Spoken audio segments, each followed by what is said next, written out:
Everyone believed him. And that was the most terrifying part of this whole story. It all started on a quiet Sunday morning. A man named Mark Wilson calmly walked into his local police station and spoke just 6 simple words. "My wife has come home." He seemed composed, almost too composed. Mark explained that his wife, Emily, had gone out for groceries the previous night and just vanished. Her phone was off, her car was gone. The police did their job and filed a standard missing person report. When investigators spoke to neighbors, they all painted a similar picture of Emily. She was kind, quiet, and deeply devoted to her marriage with Mark.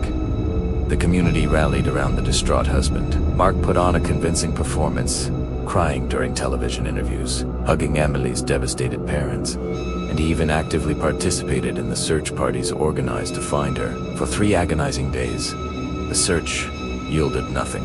There were no leads, no calls, no signs of Emily anywhere. Then, a breakthrough.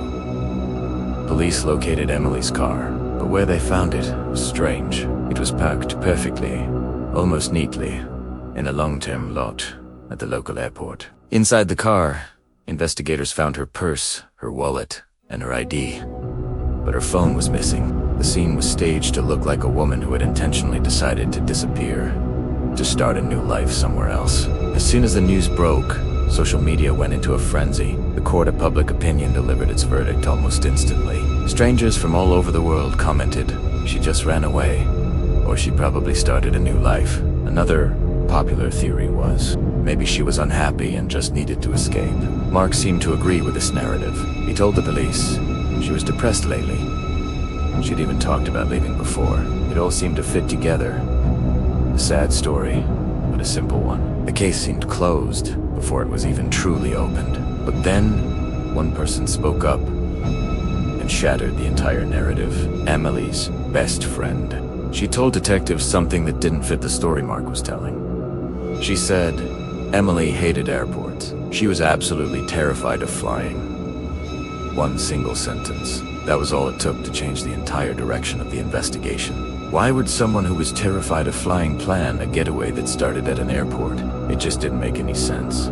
With this new information, the police decided to dig deeper. They went back to the airport and began meticulously reviewing hours and hours of security camera footage. They looked for any sign of Emily, but they found nothing. Emily had never entered the airport, but someone else had. The cameras captured Mark Wilson. He was there on the very night Emily had supposedly disappeared. The timestamp showed he was at the airport for only 12 minutes. And crucially, it left alone. The police brought Mark in for questioning again. This time, their approach was different. They didn't ask him about Emily's depression or her supposed desire to leave. They asked him a new, very specific question. "Mark, why did you go to the airport the night Emily went missing?" There was a pause. It was barely half a second, but it was a crack in his calm facade. He recovered quickly and said, "I was looking for her. I was worried. I thought maybe she'd gone there." But there was a huge, fatal problem with his answer. A problem Mark hadn't anticipated. The police at UNT found Emily's car until 2 days after Mark's little trip to the airport. Before the car was discovered, no one in the world, not the police, not her family, had any reason to believe the airport was involved. So how could Mark have known to look for her there? He had knowledge that only the person who put the car there would have. He had searched for something before anyone knew it was lost. This lie gave the police probable cause to get a new search warrant for the Wilson home. This time, they weren't just looking. They were looking for evidence of a crime. They scoured the house from top to bottom, and behind the washing machine in the laundry room, they found Italiano, a tiny blood stain. Someone had tried to clean it up, but they hadn't been thorough enough. The forensic team went to work. The search then moved to the backyard. Officers began digging, and less than 6 feet beneath the surface of the carefully manicured lawn, they found Emily. Mark's story completely unraveled. With the evidence piling up against him, he finally confessed to everything. He told police that on that fateful night, Emily had told him she wanted a divorce. They argued, and in a fit of rage, he lost control. After the horrific act, his mind went into overdrive, not with grief, but with self-preservation. He constructed what he thought was the perfect alibi. He planted her car at the airport to create the runaway wife narrative. He carefully left her purse and wallet inside to make it look authentic.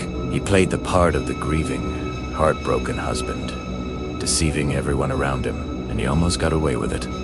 He had planned every single detail, except for one. He forgot that you couldn't logically explain why you were searching for something in a place before you were told it was missing. Mark Wilson was found guilty and sentenced to life in prison. His case became a chilling reminder that sometimes the person who seems to be helping you search the most is actually the one who is hiding the truth. The wolf in sheep's clothing, crying the loudest for the person they themselves made disappear.